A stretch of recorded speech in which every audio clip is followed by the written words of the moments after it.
Sekarang saya minta Yang Berhormat Menteri Sains, Teknologi dan Inovasi untuk menjawab.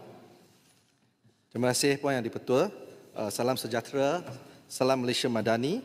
Sebelum saya meneruskan sesi ini, izinkan saya untuk mengucapkan terima kasih kepada 18 orang ahli yang berhormat yang telah mengambil bahagian dalam usul perbahasan perbelanjaan 2025 serta telah membangkitkan isu-isu di bawah bidang kuasa Kementerian Sains, Teknologi dan Inovasi MOSTI, iaitu Yang Berhormat Paya Besar, Yang Berhormat Kubang Pasu, Yang Berhormat Padang Besar, Yang Berhormat Sibu, Yang Berhormat Segamat, Yang Berhormat Batu Kawan, Yang Berhormat Kuala Terengganu, Yang Berhormat Bagan, Yang Berhormat Bayan Baru, Yang Berhormat Kemaman, Yang Berhormat Kuala Nerus, Yang Berhormat Batu Pahat, Yang Berhormat Ipoh Timur, Yang Berhormat Pengkalan Cepa, Yang Berhormat Pasir Salak, Yang Berhormat Sembang Renggam, Yang Berhormat Mesing dan Yang Berhormat Jerantut.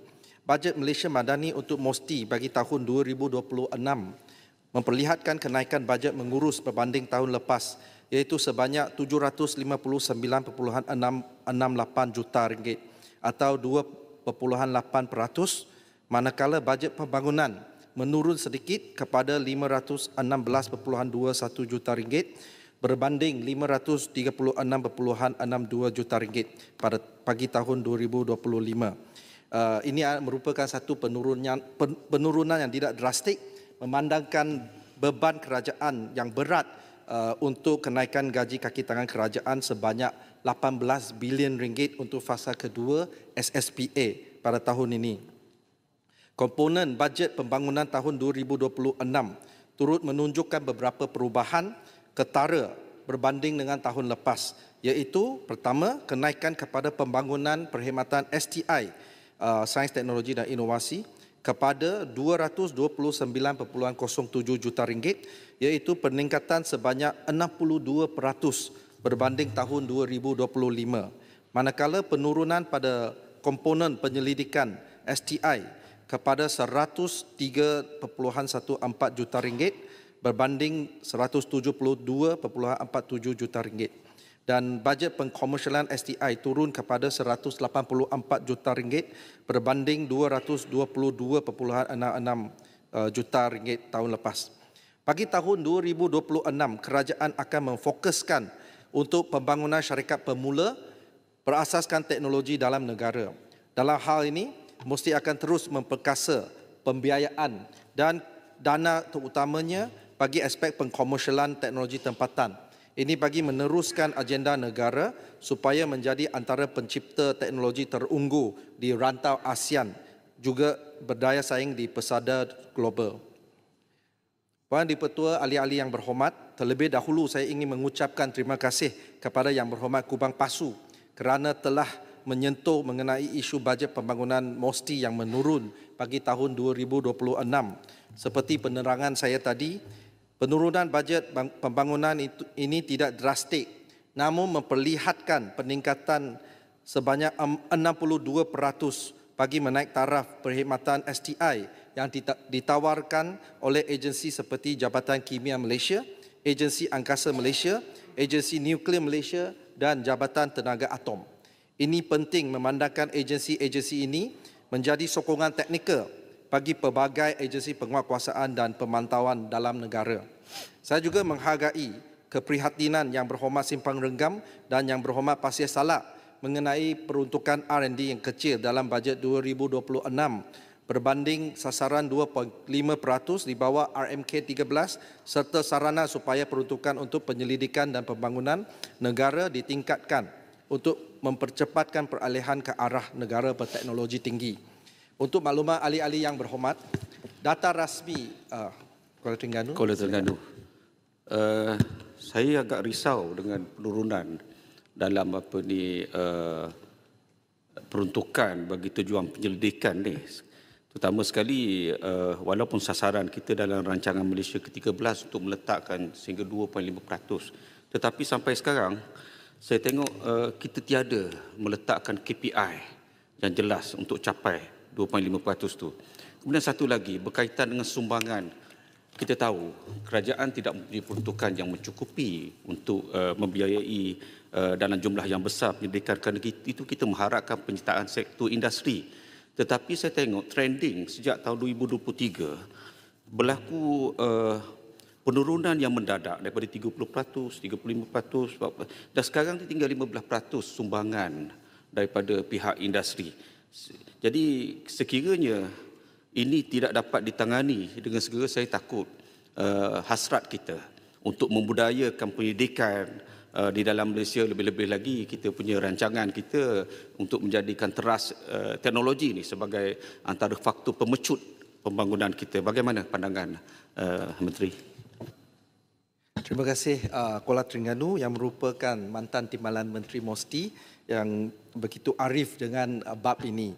Dan untuk makluman ahli yang berhormat Kuala Terengganu, saya akan sentuh tentang ini. Memang data rasmi terkini daripada kajian R&D kebangsaan 2022 mengesahkan bahawa perbelanjaan kasar R&D negara iaitu GERD adalah pada kadar lebih kurang 1.01% sahaja berbanding dengan KDNK dengan nilai mutlak 18.16 bilion ringgit. Berdasarkan unjuran Mosti untuk mencapai sasaran 3.5% GERD per KDNK menjelang 2030, jumlah pelaburan R&D tahunan yang diperlukan adalah sekitar 86 bilion ringgit. Maka kenyataan yang berhormat Simpang Renggam bahawa Malaysia memerlukan pelaburan R&D sebanyak 25.7 bilion ringgit daripada sektor awam dan 60 bilion ringgit daripada sektor swasta adalah berasas. Apabila dibandingkan dengan negara-negara berintensifkan R&D di peringkat antarabangsa, kedudukan Malaysia adalah jauh di belakang, di mana Korea Selatan memperuntukkan sebanyak 5.21%,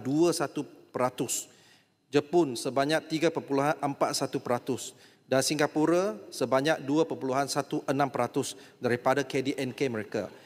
Saiz mereka, KDNK mereka dah besar, malah mereka peruntukan lebih daripada kerajaan kita. Tuan Yang di-Pertua, negara kita perlu melihat lebih. Ya.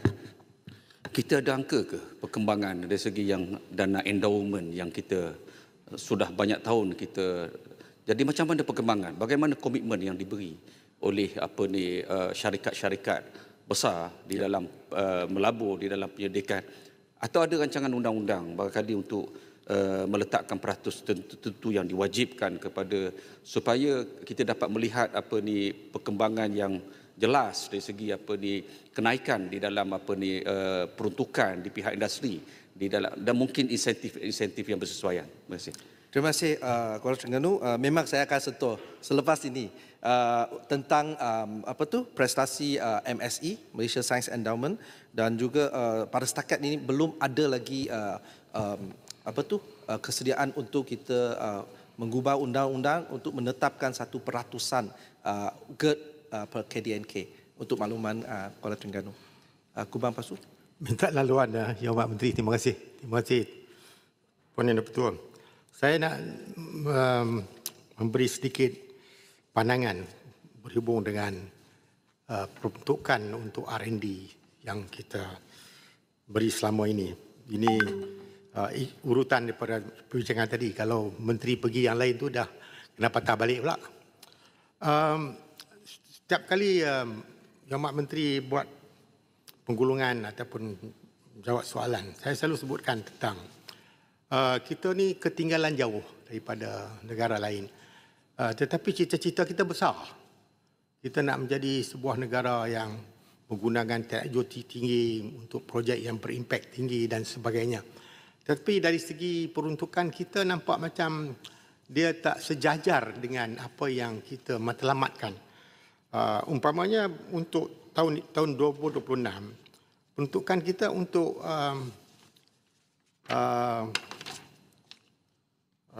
pembangunan mesti menurun berbandingkan selama ini 2022-2023 meningkat. 2022 311 juta, 2023 439 juta, 2024 505 juta, bagus meningkat. Lepas tu 2025 537 banyak. Tapi tahun 26 hanya 516 juta. Yang berhormat, kalau nak bagi cadangan, terus kepada cadangan. Jangan berbahas. Dia bukan tanya soalan, bagi pandangan, lepas tu tanya soalan. Kenapa ia berlaku? Sedangkan kita nak move into NSS, NIIP dan sebagainya. Silakan teman-teman. Terima kasih Kumpang Basu. Tadi sebelum Kumpang Basu masuk, saya sudah pun memberi jawapan. Sebenarnya memang penurunan dari segi DE untuk MOSTI pada tahun ini beberapa faktor.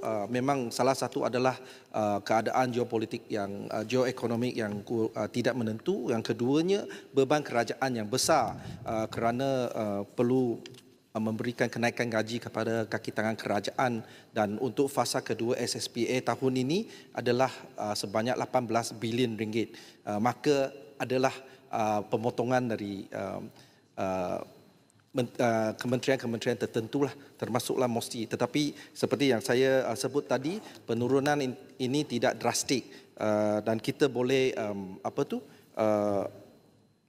make up dengan izin dengan cara yang lain. Saya nak masuk kepada pembiayaan R&D, strategi pembiayaan R&D selain daripada peruntukan dari kerajaan, tapi kita juga perlu menggalakkan business expenditure on R&D juga.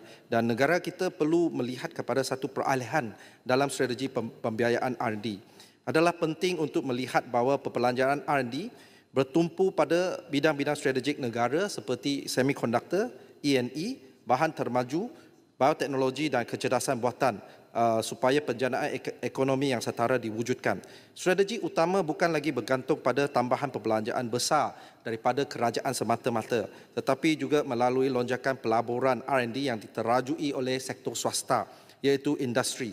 Dalam hal ini, kebimbangan Yang Berhormat Pasir Salak dan juga Yang Berhormat Kuala Terengganu tadi mengenai penurunan bajet pembangunan kerajaan menjejaskan sasaran adalah berasas sasaran kita untuk 3.5% sempena 2030 adalah berasas hanya jika kita bergantung semata-mata pada dana awam.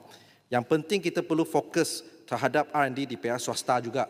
Berdasarkan data terkini Mastic, perbelanjaan R&D oleh sektor perusahaan perniagaan iaitu BERT melonjak kepada 51.37% daripada jumlah GERD berbanding hanya 34.21%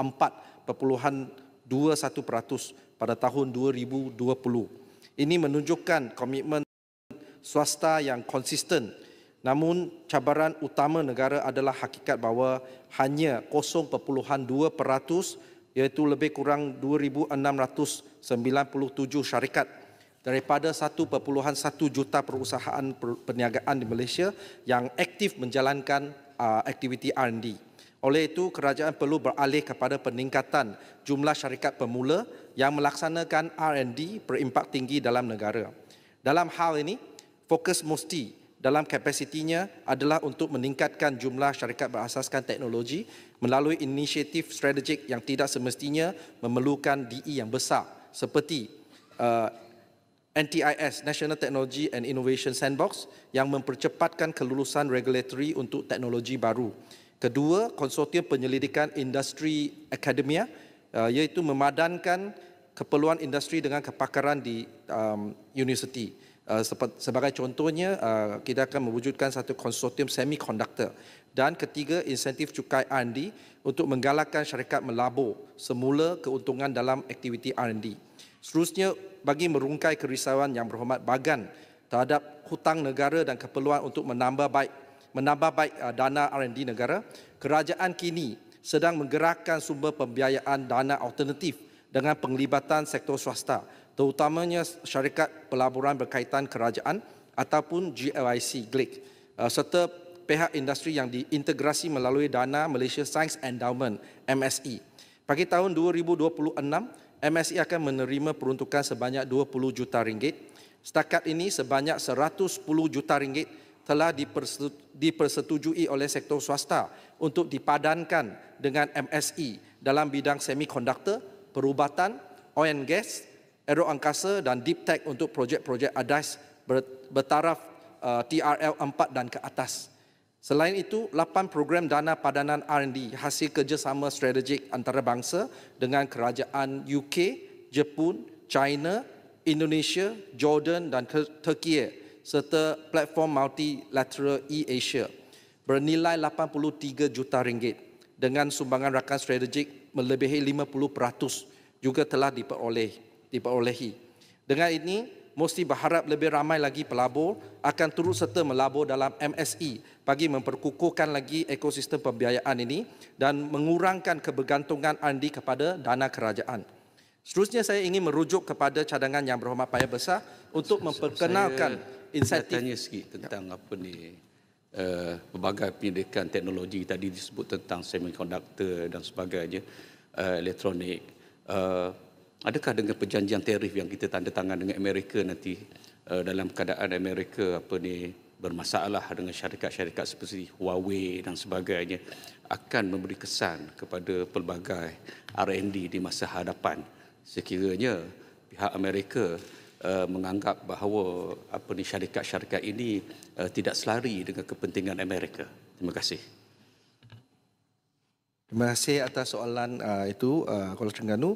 Sebenarnya itu adalah di bawah MITI, tetapi secara general dalam klausa ataupun klausa ART itu memang tak ada klausa yang preclude negara kita daripada ekspor ataupun import kepada mana-mana negara yang akan memanfaatkan negara kita. So itu saja yang saya mampu jawab. Itu adalah kefahaman saya tentang ART itu. Tidak ada apa-apa klausa yang preclude negara kita daripada berniaga dengan negara lain.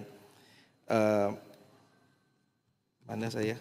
Okey. Tentang insentif cukai bersyarat kepada syarikat yang melabur secara signifikan dalam R&D.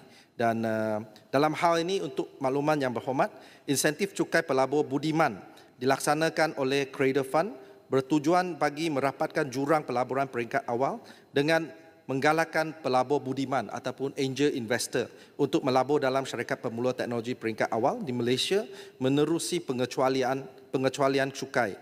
Pelabur budiman boleh menerima pengecualian cukai bersamaan jumlah pelaburan yang dipegang selama 2 tahun tidak kurang daripada RM5,000 dan tidak lebih daripada RM500,000 dalam suatu tahun taksiran. Insentif cukai pelabur budiman ini ditadbir oleh Pejabat Insentif Cukai Pelabur Budiman ATIO di bawah Cradle Fund Sendirian Berhad. Sehingga kini terdapat 362 pelabur budiman dan 91 syarikat pemula yang berdaftar di bawah ATIO. Selain itu, pelaburan sebanyak RM3.12 juta telah diperakui di bawah insentif cukai ini. Bagi menambah baik insentif cukai ini, usaha pendigitalan proses permohonan telah dilaksanakan bagi mengurangkan tempoh pemprosesan kelulusan perakuan daripada 90 hari kepada 30 hari. Bagi meningkatkan lagi jangkauan insentif ini, ATIO turut melaksanakan pelbagai sesi libat urus dan perkongsian bagi memperluas rangkaian pelabur budiman dan meningkatkan aliran pelaburan swasta ke dalam ekosistem syarikat pemula tempatan. Mengenai instrumen pembiayaan berdasarkan sukuk hijau pula, MDV di bawah MOSTI telah melancarkan program sukuk bernilai RM2 bilion bagi membiayai projek atau kontrak berteknologi termasuk projek berteraskan teknologi hijau. MDV bersedia untuk meneruskan pembiayaan projek teknologi hijau melalui program sukuk RM2 bilion tersebut bagi memperkukuh lagi sektor teknologi hijau di Malaysia dan menyediakan skim pembiayaan berasaskan value-based financing yang menyokong kelestarian alam sekitar. Setakat ini, MDV telah meluluskan pembiayaan kepada lebih 164 syarikat bagi projek Green Tech dengan jumlah keseluruhan sebanyak RM2.5 bilion. Yang Berhormat Segamat tak ada. Yang Berhormat Sibu. Seterusnya, bagi cadangan Yang Berhormat Sibu untuk mewujudkan hub startup dan keusahawanan di Sibu, Sarawak. Cradle bersama agensi negeri Sarawak seperti Tabung Ekonomi Gagasan Anak Sarawak, TEGAS, dan Sarawak Digital Economy Corporation, SDEC, sedang melaksanakan pelbagai program dan inisiatif bagi memperkasakan lagi ekosistem syarikat pemula di Sarawak. Cradle telah melaksanakan pelbagai program seperti My Startup Roadshow, Cradle Open Day dan juga My Startup NXT bagi meningkatkan kesedaran serta menggalakkan penglibatan usahawan, bakat serta pelabur ke dalam ekosistem syarikat pemula. Usaha membangunkan ekosistem syarikat pemula negara secara holistik dan inklusif akan terus dilaksanakan bagi mengukuhkan ekosistem syarikat pemula di Sarawak termasuk di Sibu. Seterusnya, bagi menjawab pertanyaan Yang Berhormat Penggalan Cepa, MOSTI akan terus memastikan pelaksanaan program dan inisiatif bagi syarikat pemula yang bersifat inklusif dan terbuka bagi melahirkan lebih ramai usahawan teknologi yang berdaya saing di peringkat nasional dan global, termasuklah dalam kalangan Bumiputera. Dana pelaburan strategik HGHV, High Growth High Value Bumiputera, telah dikendalikan oleh Venture Tech dengan mandat utama untuk memperkasakan syarikat Bumiputera dan meningkatkan pemilikan ekuiti Bumiputera dalam sektor berteknologi tinggi. Sehingga kini, Venture Tech telah melabur dalam 31 syarikat teknologi Bumiputera dengan nilai pasaran keseluruhan mencecah 2.48 bilion ringgit. Sebanyak 9 syarikat portfolio pelaburan Venture Tech telah berjaya menembusi pasaran global. Bagi IMK 13, Venture Tech memohon untuk mandat ini dapat dikekalkan supaya lebih banyak syarikat Bumiputera dalam sektor teknologi strategik dan berimpak tinggi dapat diwujudkan.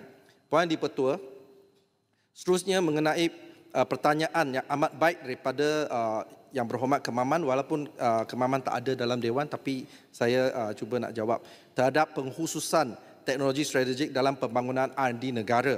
Wajar mendapat penerangan lebih terperinci daripada Kementerian Ekonomi, namun dalam konteks MOSTI, izinkan saya untuk menerangkan sedikit tumpuan teknologi yang akan difokuskan oleh MOSTI bagi tahun 2026, iaitu yang pertama, teknologi angkasa. Bidang ini penting bagi membolehkan Malaysia membangunkan kapasiti kendiri serta menjadi peneraju serantau dalam industri angkasa kecil. Yang kedua, bioteknologi, bertujuan untuk meningkatkan produktiviti sektor pertanian, keselamatan makanan dan kesihatan awam, di samping mengurangkan kebergantungan terhadap import sumber biologi bernilai tinggi serta memupuk industri biomampan tempatan. Yang ketiga, bahan termaju.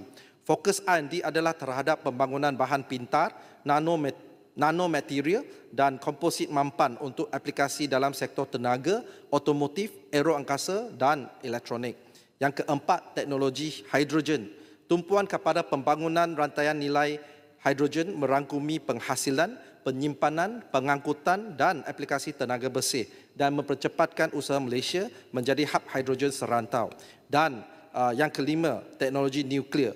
Pembangunan R&D nuklear ditumpukan kepada penggunaan aman teknologi nuklear untuk bidang kesihatan, pertanian, industri dan tenaga, termasuk penghasilan radioisotop, analisis bahan serta pembangunan teknologi rawatan sisa secara selamat dan mampan.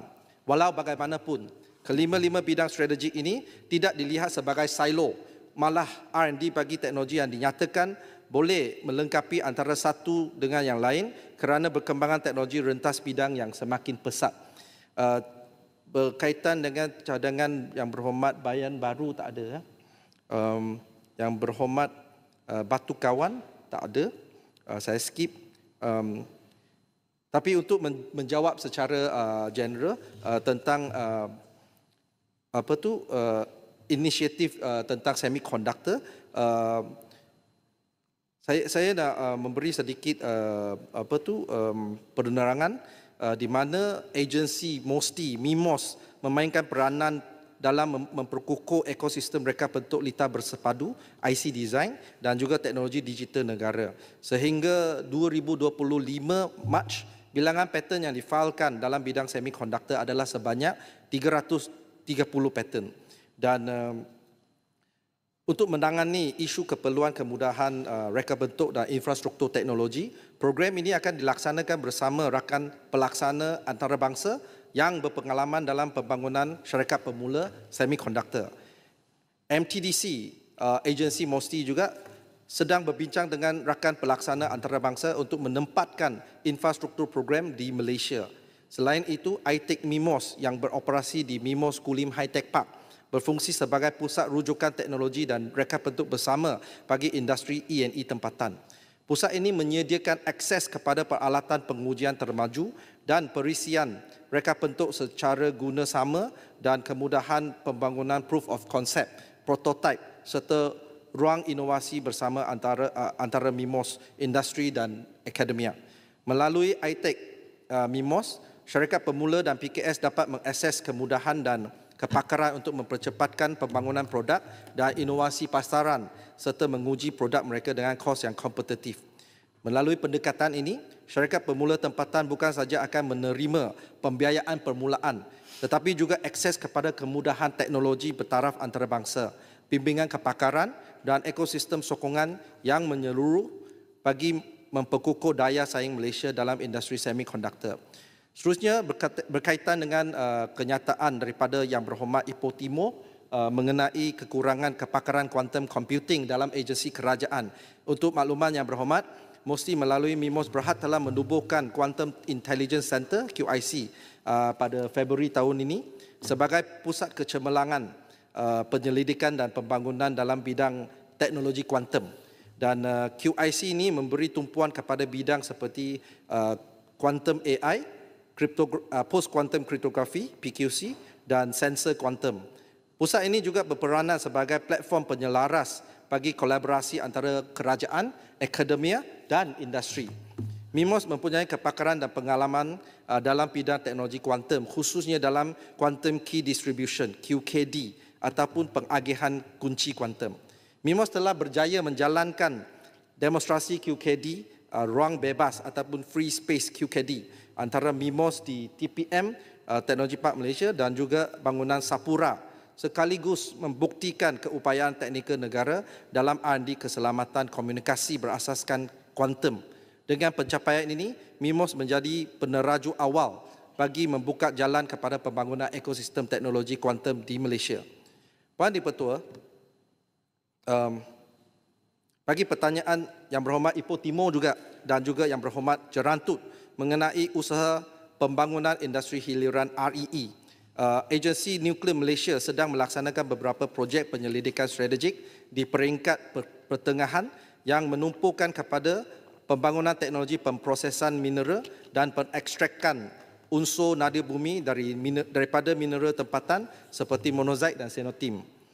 Projek penyelidikan ini merangkumi pemisahan dan pengekstrakan unsur nadir bumi seperti neodymium, yttrium, cerium dan lanthanum untuk potensi aplikasi industri.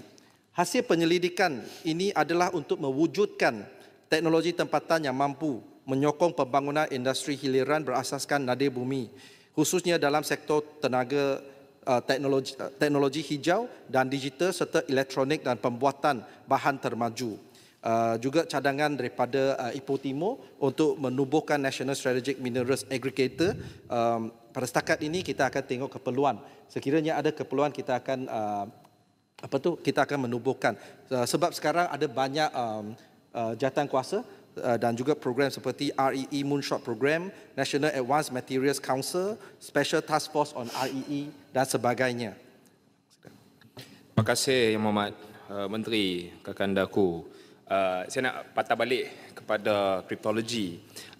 Saya menyokong dan juga sambut baik dan ucapkan syabas dan tahniah kepada kerajaan melalui MIMOS dan juga MOSTI dalam usaha menambah dan membangunkan kapasiti dari segi kriptologi dan berkaitan dengan quantum computing. Cuma apa yang saya bawa dalam perbahasan adalah sama ada kerajaan melalui MIMOS atau melalui MOSTI sendiri dan juga IPTA research kita yang ada untuk bekerjasama secara lebih rapat. Sebab kalau kita ada yang ni tak sakit kalau kita tambah kapasiti, dan sekiranya dan saya tahu sebab saya yang usahakan adanya tawaran daripada Peking University untuk mengadakan satu capacity building course khusus dari segi urus tadbir dan pembangunan dasar, urus tadbir dan kawalan kriptologi dan basically anything to do with digital asset berkaitan dengan kriptologi lah. Jadi saya nak mohon pandangan Yang Berhormat, adakah perkara ini boleh dan akan dipertimbangkan kerjasama strategik antara IPTA kita dengan PKU dan juga mana-mana institusi pengajian tinggi, baik China, baik US, baik mana-mana pun, supaya kita boleh bawa dan angkat Malaysia ke tahap yang seterusnya. Itu satu. Berkenaan dengan REE pula, Yang Berhormat sendiri tahu benda ni sangat dekat dengan hati saya. Kerana kita dari Perak, kita ada benda tu bawah tanah lah. Dan cadangan National Aggregator itu, saya tahu ada sensitivity dia, ada peningnya, ada baik buruk dia. Cuma hasrat di sebaliknya adalah bagaimana kita boleh memperkuatkan jaminan ke dalam peringkat negeri. Sebab ada yang salah faham, ramai salah faham, nak ada National Aggregator maksudnya kita nak rampeh, nak ambil kuasa negeri. Tak. Niat sebaliknya adalah untuk make sure the state has a better deal than what they have now dengan izin. Jadi apabila kita runding dengan luar sana, kalau Perak pi runding, asing-asing dengan Pahang pi runding, asing-asing dengan pi Terengganu, Kelantan runding, benda tu akan melemahkan kedudukan. We always negotiate from a position of strength, and strength comes from critical mass. Jadi sekiranya National Aggregator susah, mungkin kita boleh pertimbangkan wujudnya satu pasaran, satu bursa critical minerals yang fokus kepada REE, seperti Shanghai ada Shanghai Non-Ferrous Metals Market. Kita boleh buat market kita sendiri yang saya yakin kita ada kapasiti. Apa pandangan Yang Berhormat Menteri dan Kementerian?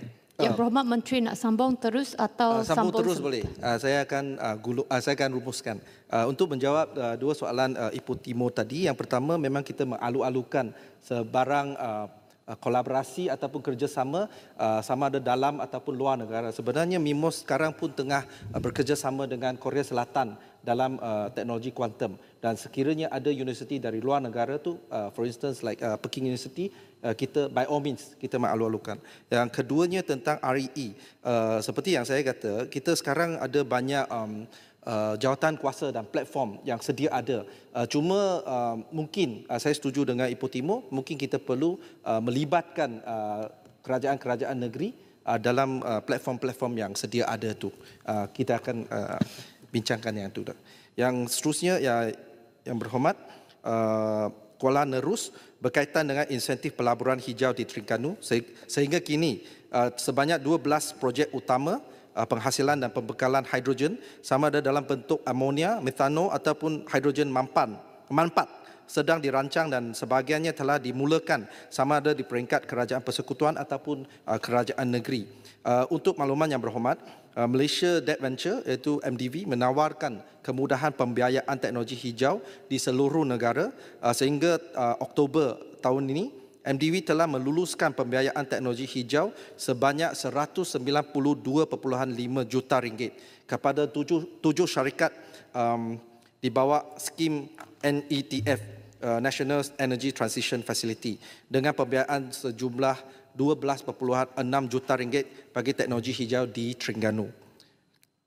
Tuan Puan Yang Dipertua, nak jawab sedikit dua soalan lagi, iaitu dengan Yang Berhormat Batu Pahat yang berkaitan pelaksanaan program wireless bridging oleh Akademi Sains Malaysia ASM di bawah MOSTI, dan kita memang bersedia dan menyokong pelaksanaan penyelesaian capaian internet menggunakan teknologi wireless bridging system di kawasan blind spot yang tidak diliputi oleh inisiatif jendela bagi meningkatkan keboleh capaian internet di kawasan luar bandar. Dan hasil daripada pelaksanaan WBS ini ataupun wireless bridging system, sebelum ini ASM telah membangunkan garis panduan WBS yang dapat digunakan sebagai panduan lengkap untuk mana-mana pihak berkuasa tempatan di kawasan yang ketinggalan dan terbatas capaian internet di seluruh Malaysia untuk mereka guna pakai teknologi ini bagi menyelesaikan masalah capaian internet di kawasan masing-masing.